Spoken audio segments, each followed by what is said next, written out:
यदि मान देना है तो जो मां को तुम मान दोगे वही मेरा मान होगा, चाहे ये धरा को दो, गऊ को दो, नर्मदा को दो।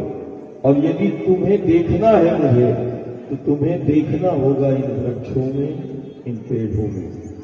इसके अलावा यही मूल स्वरूप है गुरु और गोविंद का, यही शिव स्वरूप है, यही गुरु स्वरूप। इसीलिए व्यक्ति पूजा नहीं होगी, शक्ति की पूजा होगी, शक्ति की आराधना होगी। यही सती का हमारा सबसे बड़ा संदेश है। और हमें कुछ नहीं चाहिए और हम कुछ लेते भी नहीं है। हम तो घर का अन्न भी नहीं ले रहे हैं।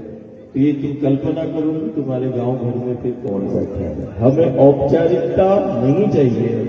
यदि तुम्हें मान लेना है तो इन वृक्षों को मान ले दो। यदि तुम्हें प्रकट करना है गुरु गोविंद को तो आज जो मैंने कहा है कि अपने घर घर में और गांव गांव में एक वृक्ष को, पौधे को लेना और उसको स्थापित कर लेना। रास्ता है उस आद्य शक्ति का, कई पीढ़ियों तक मैं मिलता रहूंगा और तुम्हारे घर की सुरक्षा और व्यवस्था करता हूं। यदि तुम्हें मुझे रखना है तो तुम्हें गऊ को रखना होगा, और यदि तुम्हें मुझे देखना है तो तुम्हें गांव नगर में इन पेड़ों को, वृक्षों को बचाए रखना होगा।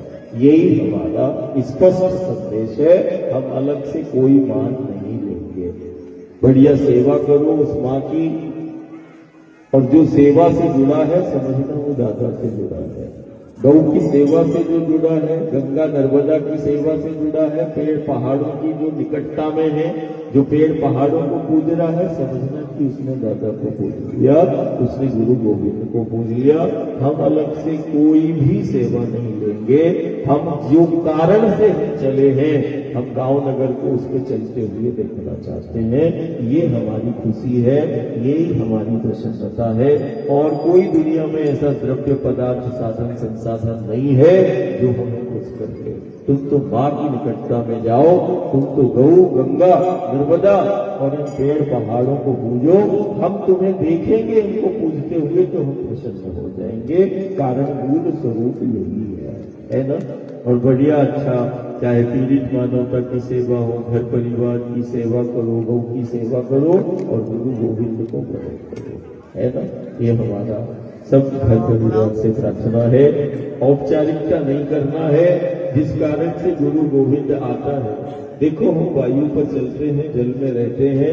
थोड़ा सा भी यदि तुम्हारे अंदर भाव प्रकट हो जाए कि कौन घर परिवार में ऐसा जीवन को जी सकता है, तो फिर तुम ये समझना कि ये पेड़ पहाड़ और नर्मदा, इसकी सेवा करो, गौ की सेवा करो। हम द्वार पे अपने आप प्रकट हो जाएंगे। हमें अलग से कुछ नहीं चाहिए, ना कल चाहिए था। सब कुछ तुम्हारा है। ये गांव, ये घर, ये परिवार, ये मठ, ये मंदिर सब तुम्हारे हैं।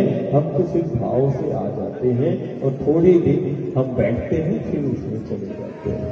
लेकिन नर्मदा और इसमें